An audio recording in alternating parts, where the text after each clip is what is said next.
Hey guys, it's A here, and today we are in MX 1375 in Malinovka in super dramatic and fantastic battle. Yeah, I'm saying that because like the video is pretty long, but my advice for you is to watch it to the very end. It will be very cool. So in this battle I'm going to discuss what I do and why I do, so that you kind of grab an idea of the way I think. So that's the second episode of What's in My Head show, you can say. If you haven't watched the first episode, I will leave a link to it in the description and also in the end of this video, so you can watch that battle too. It's also very cool there. But yeah, let's just stick to what we have here at the moment. So the setups are pretty heavy. There are tank destroyers, there are heavy tanks, few mediums, and I'm starting pretty aggressively there. Well, their CDC ruined my aggression for a moment. I wanted to spot the bushes on this coast of the swamp to make sure that no light takes that bush, because that can be a problem. If some light tank, especially one of their light tanks, because both of them have good view range, takes that bush, well, it can be quite problematic for the team, especially for such a heavy setup, because heavy tanks don't have camo. And I'm getting a bit over aggressive here, so I get punished by MX M445 tier 7 French heavy tank, regular one, not the premium, it's not Libertin, it's M445. And VK30 forgives me for being over aggressive. Yeah, I shouldn't have gone that far, I guess. But I'm pretty okay right now, so I'm just driving left, right. I'm keeping VK100 and Black Prince spotted, and these guys are the main focus of my, well, attention, so to say. I spot Borzik, which fired up behind the bushes, which didn't care much to roll back from the bush, so he fired and got spotted, got hit.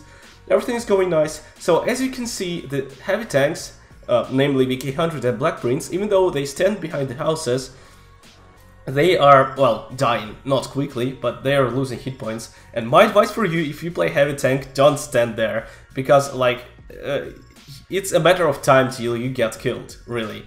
Okay, now I want to check the heal of T71 and VK30. I get spotted, so yeah, they're there. But I was checking it in case they want to shoot someone. If they think like that I'm not there, they shoot and I'll spot them.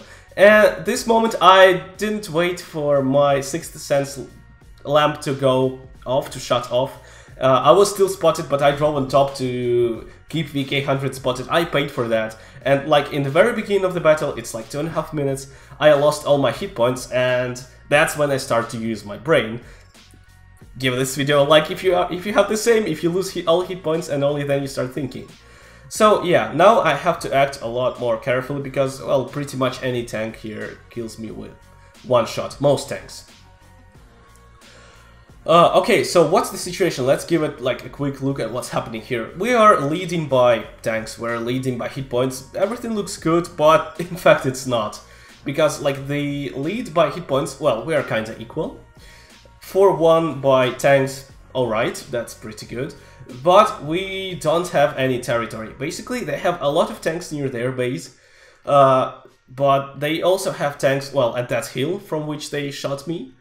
And they also have a few tanks which weren't spotted, and those tanks are likely to go to the hill. Mainly heavies. And like, we don't control anything in this map, so it's only a matter of time till our team starts to die.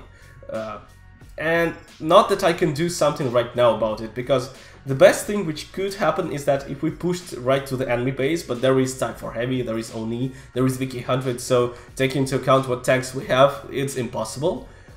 And, well, it's too late to go to the hill now already, because there are so many of their tanks. And you see the Tiger 1, our Tiger 1 spots T10 there. So that's, well, T10 is the quickest of their heavies. So that's the first signal that they are already there and it's too late to go to the hill. So things start to get very bad. So in perspective yet, we're still equal on hit points, but that's going to change soon. So my best thing, but the best thing that I can do now, I think, is to try to spot all their heavies that go after T10, just to give an idea to our team, and hopefully Lorraine and Scorpion G will be able to damage them. Okay, Tiger B is, Tiger 1 is spotting T10, I'm also spotting tier 10, but T10, wow. And if there is someone else, then Tiger 1 may not see it, because it doesn't have super view range, you know, and I have like everything packed for the view range, but even with that, my view range is only 430. But still, I have camo, I can get closer to T10 and see who is behind him. And, well, for now there is nobody, but the problem is also that even though I keep T10 spotted, as you can see, his hull is behind the landscape, it's hidden. He is only sticking out the turret. And also the problem is that T10 has 400 meters view range, and he could use optics, like we don't know that, so we assume that he does. Because, you know, it's a good assumption, you always assume the worst. Then he just spots everyone here, spots Scorpion G, Lorraine and Tucker 1, and other heavy tanks of their team from the hill, if they are there, but they are likely to be there. They are able to shoot at, well, say Scorpion G and Lorraine, which is not good. There is enemy T-71, which could be a big trouble, which could, like, keep Lorraine and Scorpion G permanently spotted. Tiger 1 did a really good job killing it. I think it's the most important thing that Tiger 1 could do. Like, let's not underestimate, like, that one shot was very important. Now I realize that, basically, why did I return to the field? Well, first of all, I want to have a look what's happening here, because I don't want to lose track of it. We don't have tanks with a view range. And second, well, if their heavies are somewhere around T10, we can't do anything to them. Because Scorpion G and Lorraine will be killed quickly there, because they are just in the open. Well, Scorpion G is behind the bomb, but it can hardly shoot from it. And, like, our tanks from the, our base, they don't reach T10, it's not within the drawing range, so we really need to let their heavies closer here, so there is no need to keep them spotted right now. Because if I keep them spotted, it will scare them off a bit, and it will take them more time to get there. Yeah, here I draw to our Defender. Well, Defender is the only tank that is also using XMQP. It's a part of XVM to move, to shoot the other flank, but probably he can't do that, because, well, our 252 is the only tank that can do that. XMQP, like drawing on the minimap, is a part of XVM, so it's not a cheat or something. If you have XVM, you go to modxvm.com and you put a tick on use XMQP, and like everything you draw on the minimap will be seen by everyone who also uses XMQP. So that's part of XVM. I think it's a pretty handy thing, especially in all kinds of team battles and, you know, clan stuff. That's very handy. Okay, now this is the time to spot KV4, T10, Tiger P, because we have Revelry Z, which is able to shoot. We have Lorraine, which unfortunately gets spotted, gets hit a few times. And, well, their heavies are getting closer, which means now they are within the drawing range of, well, most of our tanks. Yeah, and as you can see, like, KV4 is getting hit. The other tanks, T10, Tiger P, are getting hit too. And now the problem is not to let those tanks down to KV4, because KV4 is right now down the hill, so it is unavailable for our team to shoot. We need to get T10 and Tiger P killed, but we can't do anything with KV4, because I can't penetrate it, simply. Even with God, that will be hell of a problem. And, like, my team members can't shoot it because you see it's behind the landscape. And that is, in perspective, a huge problem. As you can see, we're losing twice by hit points, so we really need to act quickly now to eliminate T10 and Tiger P. Especially T10 because it has more view range. Now, the danger of KV4 is that KV4 can simply get to our base very close because he's down there, he's safe, nobody can shoot him. He will spot our whole team because he will be so close even though he's blind. And, well, he will also shoot.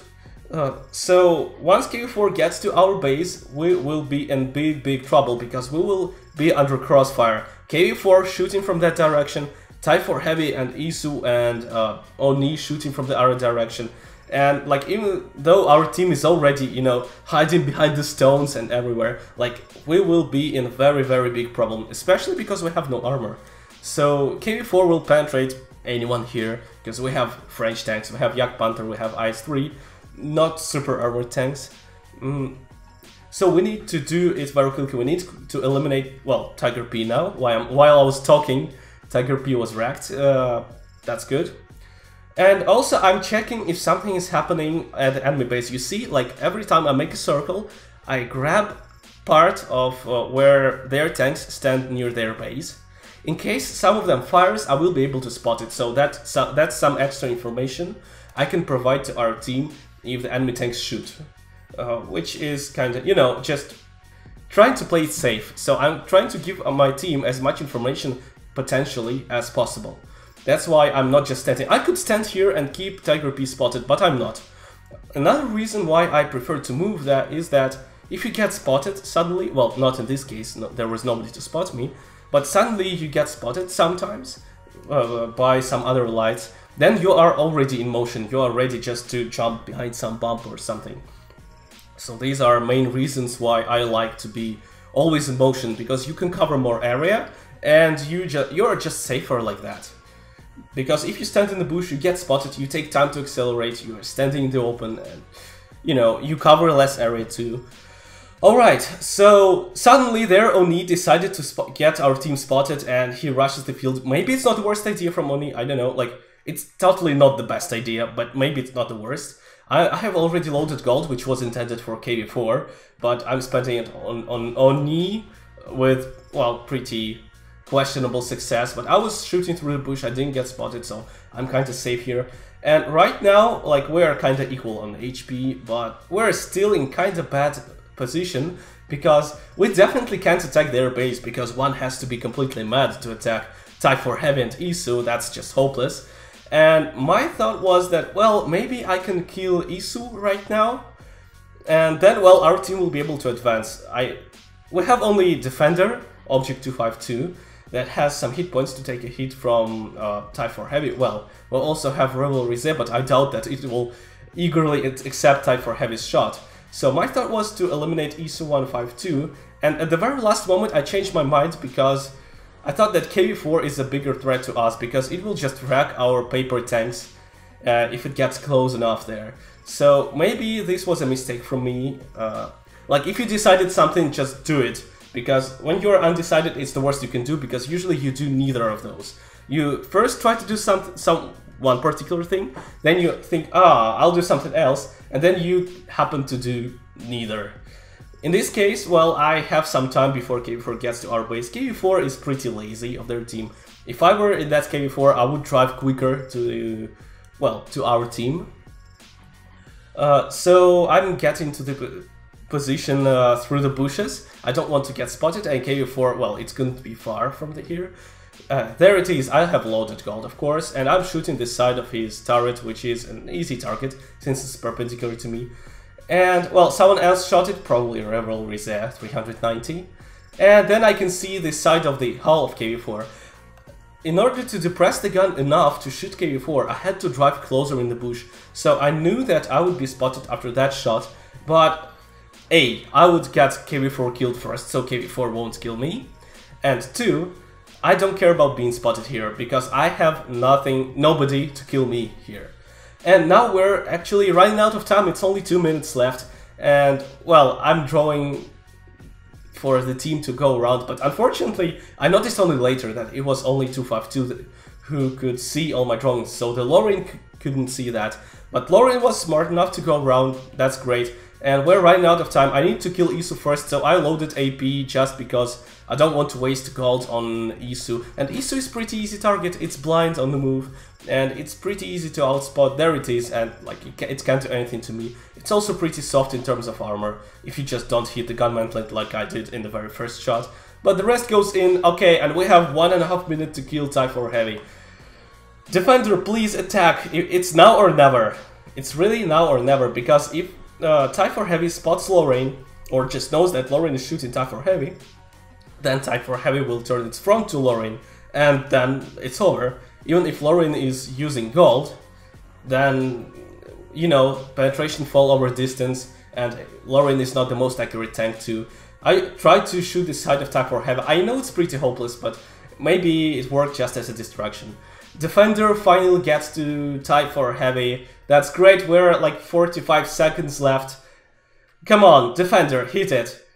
Do it. Yes, 400. Lorraine, please. I hope Lorraine is using gold.